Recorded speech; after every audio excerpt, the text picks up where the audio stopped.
Muito bem, e olha só, vamos começar pelo aniversariante aqui. Ele que está aí quase fazendo 5 anos como secretário de Justiça da cidade de Guarulhos, já foi presidente da Ordem, grande amigo nosso, doutor Ayrton Trevisan. Seja bem-vindo, doutor. Boa noite, Roberto, boa noite a presidente Abner, boa noite, Arão, boa noite a todos os teus ouvintes e telespectadores. É um prazer retornar aqui no Tribuna. Olha, um grande prazer recebendo o presidente da Ordem de Guarulhos, doutor Abner Vidal. Seja bem-vindo, Abner. Obrigado, Roberto, obrigado pelo convite. Boa noite a você, aos nossos colegas aqui, o Ayrton, o Arão.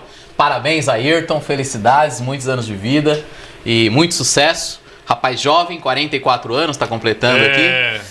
É o novo 44. Exato. É sempre um prazer estar aqui, Roberto. Obrigado pelo convite. Olha, o prazer é todo nosso aqui ter pessoas assim tão inteligentes que a gente acaba aprendendo muito, né? Você viu aqui, atenção, Abner com A, Ayrton com A, está em ordem alfabética, inclusive. A, B, A, I, A, R. Olha que coincidência. Vai pular para o F daqui a pouquinho. Muito bem, doutor Arão. Seja bem-vindo, doutor. Prazer. É a segunda vez que eu tenho no meu programa. Isso mesmo. Prazer tê-lo aqui. Muito obrigado pelo convite. Uma boa noite, querido Roberto. Parabenizo o seu trabalho, que é de grande relevância para os nossos cidadãos aqui de Guarulhos, né? Que sempre recebem informações importantíssimas de interesse público. E quero também aqui cumprimentar os meus colegas, Ayrton Trevisan, nosso secretário de Justiça, que foi nosso presidente da Ordem também, deixou um grande legado para nós, né? Obrigado. Parabenizando também pelo seu aniversário. Muito obrigado. Aí, inteiro, né? 44 anos, doutor? 4.4. 4.4. É verdade. E também o nosso digno presidente da OAB, valente, né? Sempre antenado, muito empenhado nos trabalhos da nossa ordem. É um prazer estar aqui nessa noite com os meus colegas e fazendo parte mais uma vez da sua programação, senhor. Eu escrevi que eles estão entre os maiores aqui, né? Mas cá entre nós, né? Muita gente reclamou comigo. Não, vocês também estão entre os maiores, viu? É que a lista é grande, né? Eu acho que nós temos pelo menos uns 100 grandes, sem medo de errar, vamos apertar mais, uns 50 grandes nomes da advocacia em Guarulhos. Não temos? Gente assim de... Podemos dizer que são referências. Mais, Roberto, muito mais. Mais de 50. A advocacia de Guarulhos é uma advocacia grande, pujante. Nós temos grandes representantes da advocacia. Hoje é um dia muito especial para nós advogados. Quero parabenizar aqui o Arão e o Ferrari, que vai chegar daqui a pouco, nossos conselheiros estaduais. E um guarulhense, Alexandre de Sá, que é o nosso tesoureiro lá da seccional. Veja, nós temos um guarulhense, Roberto, entre os 5 diretores da OAB São Paulo, dentre 450 mil advogados. E ele é o diretor tesoureiro e pela primeira vez na história da OAB São Paulo, nós tivemos, na data de hoje, a redução da anuidade da advocacia paulistana. Então, paulista, né? Então, toda a advocacia paulista, a partir de 2023, vai pagar menos anuidade. A nossa anuidade, que é uma anuidade, uma das mais caras entre as profissões, mas eu já expliquei isso aqui, nós temos mais de 900 pontos de atendimento, é um motivo de grande alegria e isso através pelas mãos de um guarulhense. O doutor Ayrton, né, é um grande jurista aqui da cidade de Guarulhos, eu queria que começasse por ele, que ele nos fizesse uma avaliação sobre 2023. Qual a sua expectativa, doutor? Juridicamente falando. Olha, Roberto, como disse o Abner aqui, a advocacia guarulhense é pujante. Você tem uma série de advogados mais jovens, intermediários, mais velhos, onde eu me encontro, né? 39 anos, vou fazer de formado agora no final do ano, não de idade, mas de formatura. E as perspectivas são as melhores possíveis. A relação da advocacia com o judiciário é muito boa. A OAB tem proporcionado cursos de aperfeiçoamento, tem proporcionado esse tipo de política, que uma redução de 10% não é só 10% na verdade, porque nós temos a inflação do ano que não é repassada, e se for 5%, 6%, já não corrigiu 5%, 6%, reduziu 10% e ainda se paga com 3% de desconto se for pago à vista. Então é uma grande conquista. E paralelamente a isso, o Abner tem capitaneado aqui a nossa subseção, com vários cursos de aperfeiçoamento, porque a OAB não consegue arrumar cliente para todo mundo. A OAB consegue fazer com que o advogado tenha diferencial profissional e ele possa ser procurado pelas pessoas. É isso que a gente consegue. A gente não consegue encher o mercado de trabalho, de processos e de clientes. Isso a OAB não consegue fazer, mas ela consegue enxergar nichos de mercado e proporcionar formação adequada nesses nichos para os profissionais. Então, o que eu espero de 2023 é uma advocacia cada vez mais pujante, uma OAB cada vez mais atuante. Não é segredo que eu apoiei a candidatura do Abner aqui, e da Patrícia e do Alexandre lá em São Paulo, do Arão, conselheiro, e Guarulhos acho que tem 5 conselheiros. 5 conselheiros. Isso nunca aconteceu, 5 conselheiros, um diretor tesoureiro. Guarulhos efetivamente tem uma representatividade muito grande. Foi enxergado, era uma briga longa da gente, de Guarulhos ser enxergado com essa pujança pela OAB seccional. Isso não acontecia, mas hoje está acontecendo. Então eu acho que vai ser um ano muito bom para a advocacia, para os operadores do direito. Eu tenho fé e esperança que isso aconteça. E o Arão também é conselheiro, é isso, Arão? Isso. Me fale um pouquinho mais sobre a sua função. Desculpa, gente, é que eu tô com a netinha, ela está internando aqui no Hospital Unimed, e ela inclusive está assistindo o nosso programa lá com a minha filha, né? Mas já está bem, graças a Deus, está tudo certo. Arão, me fale, aí ela mandou uma mensagem aqui, né? Eu perdi a concentração. Doutor Arão, me fala sobre isso. Eu estava falando, inclusive, na festa do Ferrari, que foi aniversário dele. Sim. Nós estávamos falando sobre esse aumento da representatividade de Guarulhos, coisa que ocorre, por exemplo, entre os deputados, e vocês conseguiram no direito. Efetivamente, o que a Guarulhos, ou o guarulhense, ou o advogado de Guarulhos pode ganhar com isso? Efetivamente. Vamos lá, eu não quero ser repetitivo em relação ao que a televisão, o Abner já disseram, né? No tocante aos benefícios que os advogados eles terão aí nos próximos anos.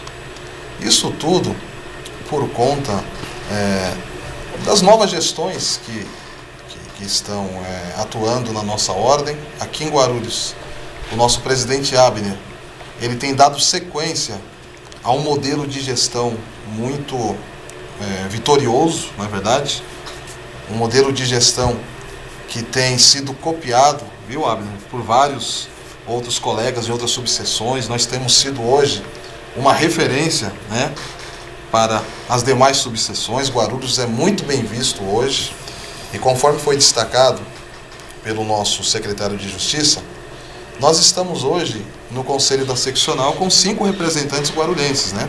Eu faço questão aqui e quero mandar um abraço para o nosso querido Eduardo Ferrari, que daqui a pouquinho estará conosco, né? É o nosso sempre presidente também, que fez um trabalho excelente junto à nossa OAB aqui de Guarulhos. Mas temos também a Vianney, a Maria do Carmo Roldan e a Ana Paula, que juntos formamos essa representação de Guarulhos no Conselho Seccional. Além de ter o nosso diretor tesoureiro, né, Alexandre de Sá, que hoje, aliás, eu quero tocar nesse assunto. Nós tivemos uma sessão do Conselho em que vários temas foram pautados, dentre eles, o presidente Abner já trouxe um destaque acerca do orçamento que foi apresentado pela Tesouraria da Ordem, na pessoa do presidente Alexandre de Sá. Esse orçamento que representa a nossa cara, um orçamento que foi aprovado pelo Conselho e que representa aquilo que nós faremos, né? Representa o que nós teremos em mãos para trabalhar em prol da advocacia. E esses 5 conselheiros, eles têm atuado de uma forma muito visível, né? Nós não temos deixado passar nada em branco no que diz respeito aos interesses da nossa advocacia guarulhense. Mas uma coisa interessante, às vezes algum tema é pautado no Conselho e nós entramos em contato com o nosso presidente aqui em Guarulhos, doutor Abner.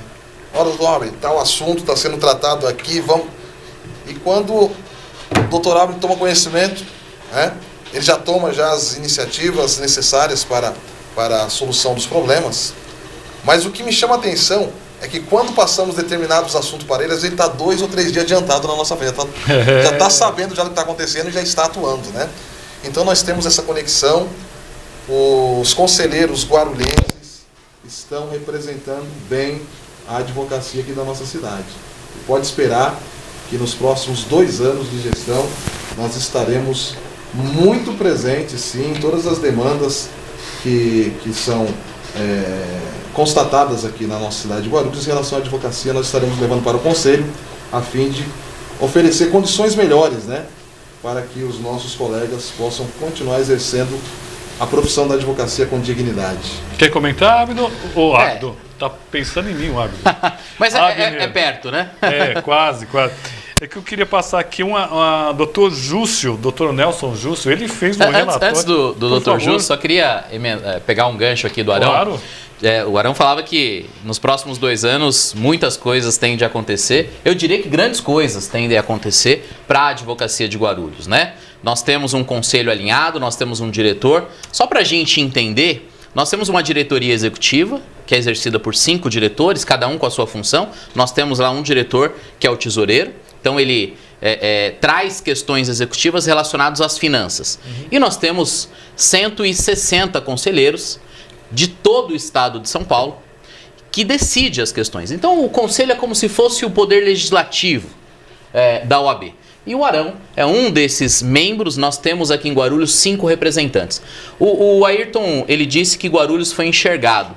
Permita, Ayrton, eu acho que Guarulhos se mostrou. E Guarulhos se mostrou por gestões extremamente competentes. E isso passa também pela gestão do Ayrton Trevisan. O Ayrton Trevisan, ele fez 2 gestões aqui na OAB Guarulhos, de 2003 a 2009, que realmente trouxe uma pujança, trouxe uma inovação. Eu tive a honra de receber a minha carteira na gestão do presidente Ayrton Trevisan. E nós continuamos, Alexandre de Sá, doutor Eduardo Ferrari. E eu tenho o prazer de pegar esse bastão, como o Arão disse, e continuar aqui uma gestão vitoriosa, né? Nós tivemos outros presidentes também, que é digno de respeito, o doutor Fábio de Souza, doutor Fábio Trombetti, nós tivemos Agnello Trama, Benedito Trama, nós tivemos grandes presidentes na OAB Guarulhos. Eu cito os mais recentes, Ayrton, Alexandre, porque está na memória ali de todos, né? Então Guarulhos se mostrou para São Paulo e hoje nós temos 5 conselheiros decidindo os desígnios da advocacia paulista, né? Então, comparando com o poder legislativo estadual, nós elegemos apenas um deputado estadual por Guarulhos, genuinamente guarulhense. E Guarulhos, na OAB, nós temos 5 representantes. Na política, se nós tivéssemos o espírito coletivo, nós teríamos capacidade para eleger pelo menos 3 deputados estaduais ou federais aqui por Guarulhos, porque nós temos coeficiente eleitoral para isso. Eu diria 10. E estou chutando baixo, hein? Quem está acompanhando a Késia Nascimento, a Regina Célia, mandando um abraço para nós aqui. Um abraço para minha amada esposa Késia Nascimento. Tá? Não abandona nunca, tá? Eu não sabia. Um abraço à Regina, que é a nossa diretora financeira aqui de Guarulhos. A Regina Célia também? Regina Célia Pegoraro. Um abraço. Sempre. Eu queria mandar um abraço para o doutor Trombetti. Aliás, eu conhecia, mas não tinha conversado com ele há muito tempo, nunca tive a oportunidade. E eu tive semana passada. Um grande presidente também. Ele já foi maior, né? Está um pouquinho mais magro agora. E posso te falar, um grande presidente. Pegou a presidência da ordem num momento político conturbado, com a cassação do Neftales. Bem lembrado. O assassinato daquele Manuel Rezende, que era secretário da Fazenda. E foi um momento muito conturbado da política da cidade, e a OAB tem esse papel de vereadores. Esse papel importante na seleção e representação dos advogados. Tem um mais importante, está até em primeiro lugar no nosso estatuto, que é zelar pelo Estado Democrático de Direito, pelas instituições, pelo meio ambiente, por uma série de coisas que diz respeito à sociedade. E o Fábio teve uma atuação muito importante nesse momento, digna de nota. Teve até um suicídio na época, bastante conturbado, de um vereador. Também. Jéssica Carolina está nos acompanhando e a Giovana Medeiros, minha netinha, está acompanhando também. Dr. Werner Gelber está nos acompanhando, dando boa noite. Carla Bibiano, Jaciara Nascimento e muita gente aqui. E eu quero falar aqui, doutor Júcio, senão ele vai ficar bravo comigo, porque ele sempre nos acaba nos auxiliando aqui. Bom, eu acabei não lendo antes, então eu vou no susto, hein, pessoal? Confio no senhor, hein, doutor? Pergunta aos participantes, na qualidade de advogados e ex-presidentes e atual presidente, qual a opinião dos mesmos sobre as corriqueiras reincidentes questões de desrespeito éticos e de prerrogativas por parte dos poderes constituídos e dos advogados, e o que os mesmos fizeram ou sugerem fazer para a sua minimização ou possível solução definitiva. Boa questão. A pergunta é ótima, excelente, doutor Júcio. Sempre tem essas questões, vocês devem sofrer um pouquinho com isso. Não, nós assim, a prerrogativa pra gente é muito caro para a advocacia. Eu já tive a oportunidade de explicar aqui, Roberto, o que é um pouquinho da prerrogativa. Basicamente, a prerrogativa para o advogado é o bisturi para o médico. Sem a prerrogativa, o advogado não exerce a sua profissão. Imagine você aflito, você é convocado ou você é intimado num processo ou num procedimento criminal na delegacia, você contrata o advogado vai no fórum, vai na delegacia e simplesmente a autoridade policial nega acesso ao seu processo. Olha a sua angústia. É uma prerrogativa do advogado ter acesso a esse processo, a esse inquérito policial. Por isso que é tão cara a prerrogativa pra gente. Prerrogativa, ela é exercida diariamente. A OAB Guarulhos tem um trabalho histórico com relação a prerrogativas, né? Nós tínhamos aqui, Roberto, é sempre bom dizer, uma juíza, e eu posso falar aqui, identificar, porque o processo disciplinar da magistratura ele é público, uma juíza da 8ª Vara Civil que cometia verdadeiras atrocidades contra a advocacia. E a Advocacia Unida, através de um procedimento realizado pela Prerrogativas aqui de Guarulhos, nós, no movimento coletivo, conseguimos afastar essa magistrada.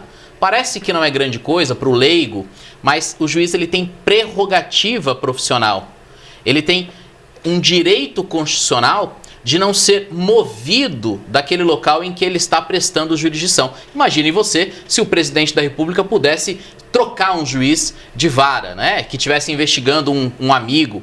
Então, sim, isso é uma prerrogativa do juiz. Nós afastamos essa juíza. Então, é uma das decisões mais emblemáticas do Poder Judiciário. Atualmente, nós fazemos blitz da advocacia. Há 3 semanas atrás, nós estávamos na Justiça do Trabalho fazendo blitz da advocacia com relação à preservação das prerrogativas da advocacia. Nós temos atualmente aberto no site da OAB um canal para que o advogado informe o número do processo. Se ele tem, por exemplo, alvará, guia de levantamento e a justiça porventura não está expedindo, ele informa através desse formulário e a OAB intermedia isso, cobra isso do Poder Judiciário. Então isso é um trabalho corriqueiro. Esse ano, você bem se lembra, nós tivemos o caso da prisão de 2 advogados negros, em que a OAB compareceu na delegacia, foram quase 50 advogados, eu estive lá pessoalmente. Então, são várias ocorrências ao longo do ano e a OAB, através da sua comissão de prerrogativas, sempre atuante. A ética é a outra vertente. Infelizmente, nós temos, a minoria, mas infelizmente nós temos, alguns colegas que cometem deslizes e desrespeitos éticos. Isso vai até de uma placa do escritório de advocacia e às vezes falta conhecimento, né, meus amigos? Então, o advogado não pode, por exemplo, colocar uma placa lá, advocacia imobiliária. Às vezes, ele desconhece esse fato, ele tem que ser orientado e se efetivamente ele não cumprir a legislação, ele será punido. Então, a ética é uma outra vertente, que é completamente diferente das prerrogativas, mas a advocacia tem um tribunal de ética absolutamente atuante. Aliás, nós queremos extirpar os maus profissionais da profissão, porque, infelizmente, é a grande minoria, mas faz barulho. Então, onde tem ali um problema, isso reflete em toda a advocacia. Então, não é do nosso interesse. Me permita, presidente. Claro. O presidente falou sobre a prerrogativa, né? Que é importante, e ela não é nossa. Ela é do cliente. Você fala, como ela é do cliente? Ela nos dá ferramentas para fazer uma defesa adequada do cliente. Então, a prerrogativa profissional do advogado não é para o advogado. Não é um privilégio do advogado. É um privilégio da defesa. A pessoa precisa ser defendida, o advogado precisa ser respeitado, precisa ter liberdade de fala. e a gente tem zelado muito por isso, com inúmeras medidas aí e um diálogo melhor com o judiciário, uma eventual melhora também da qualidade do juiz no sentido do relacionamento humano, e isso tem melhorado bastante. A questão ética, Nelson, ela é um pouco mais complicada. Você tem uma parte disso que você resolve com cursos. Quando o advogado não sabe que não pode pôr uma placa assim, quando o advogado não sabe que ele está defendendo uma pessoa até hoje, ele não pode amanhã advogar contra aquela pessoa, utilizar segredos que ele tinha daquela pessoa para advogar contra ela. Essa questão você consegue resolver dando cursos de ética para as pessoas. Agora, a ética geral é a ética média. E isto, nós sempre vamos ter pessoas, porque se a gente descobrisse como um advogado pudesse não enganar um cliente, a gente não tinha nem criminoso, porque a gente conseguiria descobrir como curar o criminoso. Sim. E nós temos, dentre 450 mil advogados, nós temos advogados que não agem corretamente, como nós temos policiais. Mas nós não podemos dizer que a polícia é corrupta, a gente pode dizer que há policiais corruptos. A gente não pode dizer que a advocacia não presta. Pode haver advogados que não prestam. E essa questão é muito mais profunda, porque seria desnudar a alma humana e conseguir fazer com que as pessoas que cometem ilícitos deixassem de cometer. E aí seria uma solução para outros problemas da sociedade que a gente não consegue ter. Bom, vamos falar isso aí, já jogar um pouquinho da questão racial com o doutor Arão. O senhor já teve problemas como não ter suas prerrogativas respeitadas de forma normal, mas também com relação a que o senhor sentiu um certo racismo? Vamos lá, Samuel. Eu quero aproveitar aqui a fala dos meus colegas também e tentar dar um enfoque aí para essa questão que o senhor levantou, né? A questão de prerrogativas, ela é tão importante para o advogado que, conforme o Trevisan destacou, essa violação da prerrogativa, ela vai ferir o interesse do cidadão, não é do advogado. Por quê? Porque quando uma autoridade, seja ela judiciária, uma autoridade administrativa, policial, acaba cerceando os direitos dos advogados de exercer com êxito a sua profissão, na verdade está impedindo que o jurisdicionado ele seja alcançado, né, pela justiça, por uma boa administração do poder público, por exemplo, né? Mas eu quero aqui trazer um destaque para as nossas comissões de prerrogativas aqui da nossa subseção, que são muito bem atuantes, e eu não sei se eu estou falando alguma bobagem, mas na gestão do nosso então presidente, Ayrton Trevisan, ele disponibilizou um número exclusivo para questões de violação de prerrogativa. E existe até hoje. 9283, não é assim? É o mesmo número até hoje. Eu não sei, quantos anos? Tem quase 20 anos isso? Não, Não, pouco menos, Pouco menos. 2004 mais 2004, ou menos. 18 anos. 18 anos. 18 anos. Olha só, a preocupação lá atrás já, em dar um suporte para o advogado que está tendo a sua prerrogativa desrespeitada, né? Então, com o passar dos anos, com a tomada de decisão do nosso então presidente Ayrton Trevisan, isso foi aperfeiçoando, de modo que hoje as nossas comissões, em especial de prerrogativa aqui da subseção de Guarulhos, né, presidida pelos nossos advogados, o doutorado acompanha de perto, tem sido cada vez mais presente, tem trazido cada vez mais ferramentas para que o advogado tenha condições de se sentir representado pela sua OAB, né, nesses momentos em que os seus direitos não estão sendo respeitados, né. E o senhor me falou se em algum momento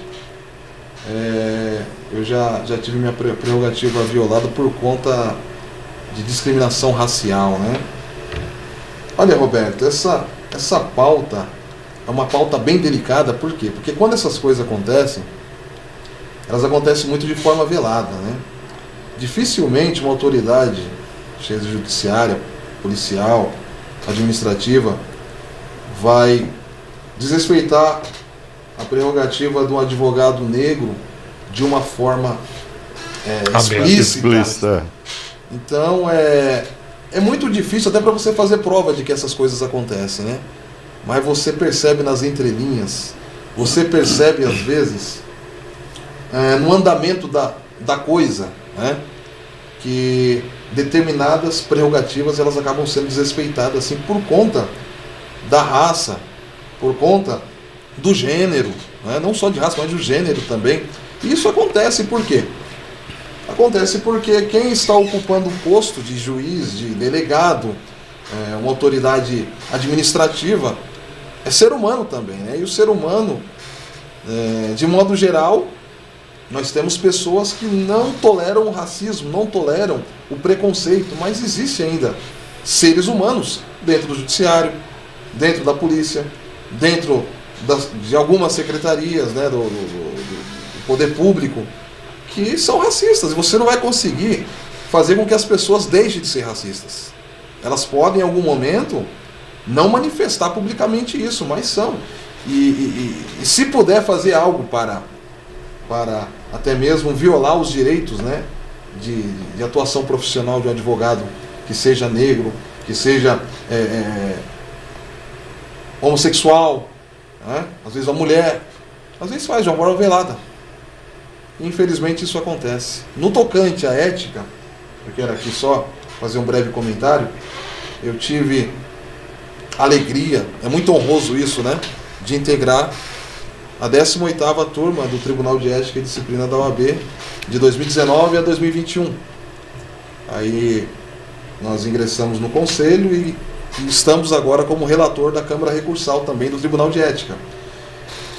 E a atuação do Tribunal de Ética, nós temos na 2ª Câmara Recursal o nosso presidente, que é o Alexandre de Sá, que tem procurado conduzir os trabalhos da Câmara Recursal, os julgamentos dos processos disciplinares, de forma muito rígida, muito rigorosa, porque a OAB não tolera advogados que cometem infrações éticas. É claro que quando chega um processo disciplinar no Tribunal de Ética, o tribunal ele vai ter o cuidado de saber se realmente aquela representação ela tem por objetivo punir quem cometeu o erro, ou se trata às vezes de uma perseguição, porque acontece muito isso também, né? Mas quando se constata que colegas advogados cometem dolosamente infrações éticas, a OAB pune severamente, a OAB suspende o direito do exercício da advocacia, por exemplo, quando um advogado, né, intencionalmente, um exemplo, tá? Ele retém um valor que não é dele, um valor que pertence ao cliente. Então, enquanto ele não devolve aquele valor, ele está impedido de voltar a exercer a advocacia. Então, nós temos uma OAB muito atuante no estado de São Paulo, em Guarulhos também, né? A nossa comissão de ética, ela tem feito um trabalho muito bom para evitar, né, também com cursos, né, que advogados cometam essas infrações. Roberto, é só importante salientar o seguinte, nosso presidente... Para o comercial, hein? Senão, opa, então vai. O comercial é primordial, claro, senão a gente não paga nossas contas. Falamos depois. Se eu falar na sequência, tá certo? Sim. Acabo de receber uma informação que lá no Supremo, sabe, eu acho que já chegaram a 10 votos, né? Entendendo que o senhor Miguel Martello não pode ser candidato à reeleição nesse mandato. Interessante, né? Porque algumas pessoas que acabam, de uma certa forma, até usurpando o nome da profissão do outro, né? Porque não estudou para isso, né? E acha que os outros, por ter uma informação mais profunda, acha que a pessoa não sabe. Então, só para você ficar sabendo, não acho que escrever besteira, porque tem muita informação inconfessável, não do lado de cá, mas desse lado aí. Muito bem, agora voltando aqui, quem está nos acompanhando, olha só, a Carla Jaciara Nascimento, Edna Oliveira, Dr. Augusto Tolentino, um fraterno abraço aos nobres colegas que abrilhantam o seu programa, meu estimado amigo Roberto. Lemuel, Dr. Lemuel, Boa noite, Roberto. Boa noite, nobres amigos e caríssimos advogados guarulhenses. Doutor Ayrton, Trevisan, Abner e Arão. Um abraço aí para a UAB, muito bem representado. Roberto, estenda os meus abraços, os meus parabéns ao doutor Ayrton Trevisan, pois ele completa hoje 18 anos. É verdade, tá novinho. Maria Aparecida, lá da praia, que vida boa, hein, Cida? William Tocha, boa noite, Roberto Trevisan e todos os membros, aproveitando a oportunidade para desejar ao grande Trevisan, um grande parabéns ao doutor Trevisan. Doutor Robson Machado, boa noite a todos e feliz aniversário, doutor Trevisan, muita saúde e paz. Obrigado. Cícero Mossoró nos acompanhando aqui. Ah, meu Deus do céu. Prepara aquela foto, por favor, que eu te mandei. Luciene Lima. Mas quem está falando, na verdade, boa noite a todos e um abraço especial ao meu amigo aniversariante, doutor Ayrton Trevisan. Deve ser o Zé Mário, junto com a Luciene Lima aqui. Leonardo Beijo, Costa. Lu. Ah, lá, o Zé tá do lado dela, hein? Tem problema. Dá beijo no Zé também. Beijo no Zé também. Vai, Senão ele é ciumento. Eles namorar. Bom, Leonardo Costa, boa noite a todos. Um abraço ao aniversariante Ayrton Trevisan. Doutor Nelson Júcio reclamou do microfone. Fala aí, doutora, tá bom agora? Tá bom? Estão me ouvindo? Tá ouvindo bem? Qualquer coisa reclama aí. O doutor Nelson, ele mandou a pergunta: uma ação preventiva e não só repressiva não poderia ser uma solução, no mínimo, salutar? Já eles respondem aqui. Sônia Barbosa, grande doutor Arão. Magda Barberich, arquiteta, se os defensores da lei sofrem com racismo e injustiça, imagine como é as pessoas comuns. Meire Oliveira, boa noite, Roberto, boa noite a todos os colegas advogados. Doutora Meire Oliveira, que estão habilitando o programa hoje. Bacana aqui, agradecer a todos, doutor Nelson Júcio. Bacana ouvir aqui, doutor Trevisan tinha uma questão no primeiro bloco. A gente estava falando sobre racismo. O Abner citou um caso de um advogado que acabou sendo preso pela Polícia Rodoviária Federal e ficou ali, não explícito, como disse o Arão, mas ficou implícita a ocorrência de racismo, porque ele foi muito maltratado e a acompanhante dele, que era branca, foi muito bem tratada, na mesma discussão. E essa questão do racismo, Roberto, eu aprendi uma coisa com meu filho, conversando sobre racismo, e às vezes a gente que é branco, minimiza essa questão. Meu filho falou: pai, você não tem a menor ideia do que é racismo. Por quê? Porque você é branco, você não é preto. Você nunca foi olhado de determinada maneira quando entrou num local, num restaurante, Sim. em algum local. Então você nunca vai entender verdadeiramente o que é o racismo. E eu acho que ele tem razão. E é uma coisa que a gente precisa lutar para mudar na sociedade, porque não é razoável que a gente esteja aí no ano 2000 e qualquer coisa e a gente sofra com esse tipo de coisa. Advogado ou não advogado, mas como disse a nossa amiga arquiteta Berberich, imagina o que o povo na rua não sofre. Muito. Mas isso é reflexo, né, Ayrton, de uma sociedade que traz na sua cultura o racismo, né? Então, e o racismo, ele está na sociedade, como está na medicina, como está na arquitetura e está na advocacia. Não deveria estar. Por isso que nós, você como comunicador, nós aqui temos uma importante missão. Como representante de uma grande instituição que é a OAB, nós temos a missão de lutar contra o racismo. Nós temos que ser antirracistas. E eu vi aqui algum tempo atrás algumas pessoas discutindo a questão de bolsa, de cota e etc. As pessoas não entendem que no Tribunal de Justiça, em 2019, nós temos uma foto emblemática do Tribunal de Justiça, dos desembargadores. São mais de 300 desembargadores. Você não tem, naquela foto de 2019, você não tinha um negro. Metade da população, ela é parda ou negra. Então, assim, é muito representativo hoje. Não é por menos que a OAB Guarulhos, a OAB São Paulo, enviou ao Tribunal de Justiça. Então, pela Constituição Federal, a OAB ela compõe 20% do Tribunal de Justiça. Então, ela indica os desembargadores. É um processo interno, chama-se quinto constitucional. É alternado esse quinto constitucional com o Ministério Público. Então, é 10% do Ministério Público, 10% da OAB. A OAB indica alguns advogados. O Tribunal de Justiça, naquela lista, ele escolhe e o governador, ele nomeia o desembargador, representante da advocacia.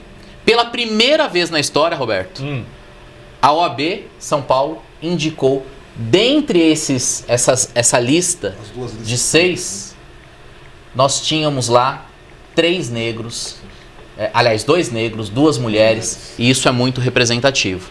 São ações como essa, ações da OAB, ações afirmativas como essa, que vai trazendo um pouco de dignidade para a sociedade. Então, é importante que se fala. As pessoas que têm aqui um lugar de fala, e não estou falando de lugar de fala com relação ao racismo, porque, como o Ayrton disse, nós somos brancos, nós não sofremos o que o Arão sofre, esse preconceito velado. Mas nós precisamos entender o sofrimento de séculos dessas pessoas para que a gente possa falar com conhecimento de causa. E me traz uma tristeza profunda ver algumas pessoas, ouvir algumas pessoas falando sobre temas que elas não entendem absolutamente nada. Ouvir pessoas falando sobre o que ela acha e sobre impressões pessoais que, infelizmente, na fala dela, você sente um elitismo, um racismo velado. É muito triste. E uma falta de profundidade no tema. Quando se fala de cota racial, o cara fala, não, isso tira a vaga do meu filho. Não tira, seu filho foi o 1000º colocado num concurso que separava 20. Ele não perdeu para o negro, ele perdeu para ele mesmo. Isso é bacana. Ele perdeu para ele mesmo. Então, 99% não das pessoas, desculpa. Os filhos não iriam passar nesse vestibular. E a cota, não é que você pega uma pessoa despreparada de uma escola pública e porque ela é negra, ela vai estudar na USP despreparada. Ela tem um diferencial de nota. Ela tem uma permissão um pouco melhor, que é para ver se, com o tempo, a gente consegue mitigar essas desigualdades. Não é? Porque o filho... reparação, né? Uma reparação. Porque, às vezes você tem a impressão, eu falo com meus filhos, eu falo, filho, que chance tem um menino vindo de uma escola pública de concorrer com vocês, que estudaram uma escola boa, paga, fizeram boas faculdades, falam outros idiomas, tem pós-graduação. É um genocídio isso. É um genocídio, se você for pensar assim, é um genocídio. Perfeito. E a gente só tem condição de mitigar isso quando a gente tiver uma escola pública de qualidade. Eu falei para você que eu estudei escola pública, passei no exame que eu tive que tirar. Mas num outro momento. Sim, mas que já era um erro, porque já não tinha vaga para todo mundo. Por isso que tinha essa seleção. Sim. Que era o colega conselheiro. Então, a gente tem que retomar isso, porque tem muita gente inteligente, muita gente capacitada, seja negro ou não seja negro, seja pobre, que não ascende, não melhora de vida, porque não tem chance de ter uma boa base escolar. E muito bem lembrado, só complementando, e é ótimo ouvir o Ayrton falar isso, como é gostoso ouvir um progressista falando, porque a gente ouve tanta bobagem, e quando a gente ouve um pensar lúcido, acalanta o nosso coração. As pessoas e quando a gente fala de USP, inúmeros, a cota racial tem 20 anos, ela foi julgada constitucional há 10 anos, mas ela já existe há 20 anos. E números nos mostram que os alunos da USP, Trevisan, não tem, depois de alguns anos de estudos, não tem a menor diferença entre o aluno cotista e o aluno que ingressou de forma regular. Bom, se bem que tem muito branco se dizendo preto para tomar essas Mas vagas. é uma questão de ética. É uma questão de ética, moral. É aquilo que eu falei no começo. Se a gente conseguisse resolver esse problema com uma sacada, acabava assalto, acabava morte, acabava desentendimento. Olha quem está mandando mensagem. A sociedade pune também, né? Uma eleição ganha na Bahia, a eleição estava ganha pelo ACM Neto. A eleição ganha. Ele foi se declarar negro. A partir daquele momento ele começa a cair nas pesquisas e perdeu a eleição. Roberto, a mensagem da Luciene, a Lu, foi minha. A Lu manda também o abraço dela ao Ayrton. Menino jovem, 64 anos. Não, doutor, você está enganado, doutor Zé Mário. Ele está fazendo 40. No novo 44. Obrigado, Roberto, já ouvi. Obrigado, você sempre muito gentil. Não está onde está por acaso. Opa, obrigado, doutor. Olha, tem um monte de mensagem aqui. Teremos que trazer novamente aqui. A Meire faz a pergunta: o que fazer quando nos deparamos com um colega que falta com a ética profissional? Antes de falar essa resposta da doutora Meire, doutor Rodrigo Cunha, que bacana, meu amigo Roberto, somente feras, os quais me inspiram. Forte abraço a todos, exemplos da advocacia, do direito. A Magda Berberich, parabéns, Trevisan. Ricardo França, um grande abraço a todos os amigos. Erinaldo, boa noite a todos. Doutor Arão, doutor Abner, em especial ao Trevisan. Uma aula nas férias. Olha que coisa bacana aqui, hein? Bom, a pergunta da Meire. Então, o que fazer quando deparamos com um colega que falta com a ética profissional? Doutor Abner, essa é pro Abner. Ótima pergunta.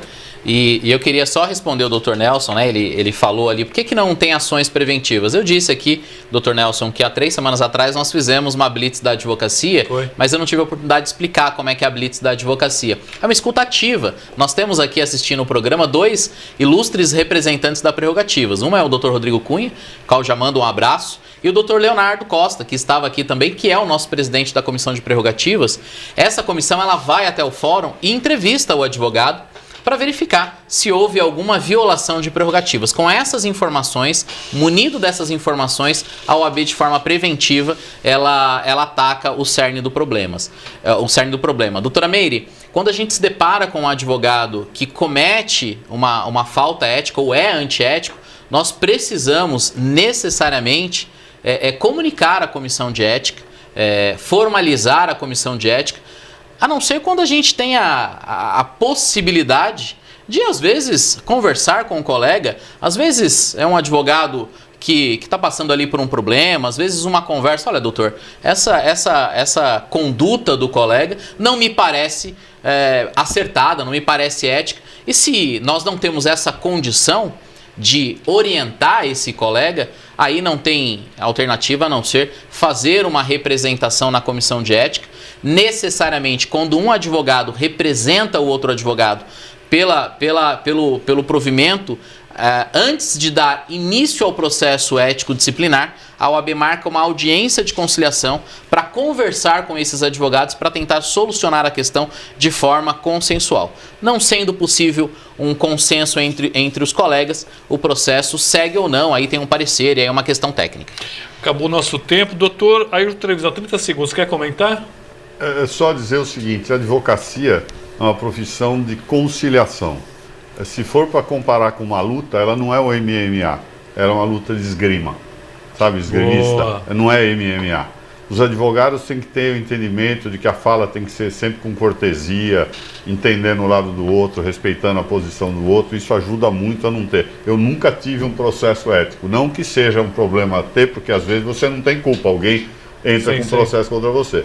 38 anos e meio para 39 eu nunca tive. Agradecer a você a oportunidade, mandar um abraço para os meus amigos do culto de quinta, aquelas pessoas que eu vim aqui outro dia, elas estavam orando por nós, eles continuam fazendo isso toda quinta-feira. Um abraço para eles, agradecer a você e dizer que essa DPF, que está 10-0, nós sempre tivemos o entendimento de que ela não caberia. Na verdade, ela não trata da questão dele poder se reeleger. Ela vai mais longe. Ela diz que a lei municipal tem autonomia para prever se pode ou não ter reeleição. Ela só diz que é possível. O julgamento lá atrás dizia que é possível uma reeleição. Ela não é inconstitucional. Mas não que ela seja obrigatória. O voto da ministra Carmen Lúcia, ela diz: se eu entrasse nessa seara, eu estaria legislando e tirando a vontade do legislador local de decidir se ele quer ou não uma reeleição. Perfeito. Doutor Arão, 30 segundos aí, obrigado. Quiser também comentar sobre a questão? Essa questão que foi levantada, apenas corroborando com meus colegas aqui, muitas vezes o advogado ele comete uma infração por descuido. Sim, por pode falta de ser. atenção. Daí a importância de quem se sentiu ofendido, né? Em especial se falando de um outro colega advogado, a oportunidade de conciliar, como o Trevisan destacou, né? Nós somos conciliadores. Então é muito importante que nós evitemos levar para os tribunais de ética questões que podem ser solucionadas mediante uma conciliação. Obrigado pelo convite, foi muito bom estar aqui contigo. Espero com os eu amigos. tê-lo aqui mais vezes. Obrigado. Obrigado, presidente.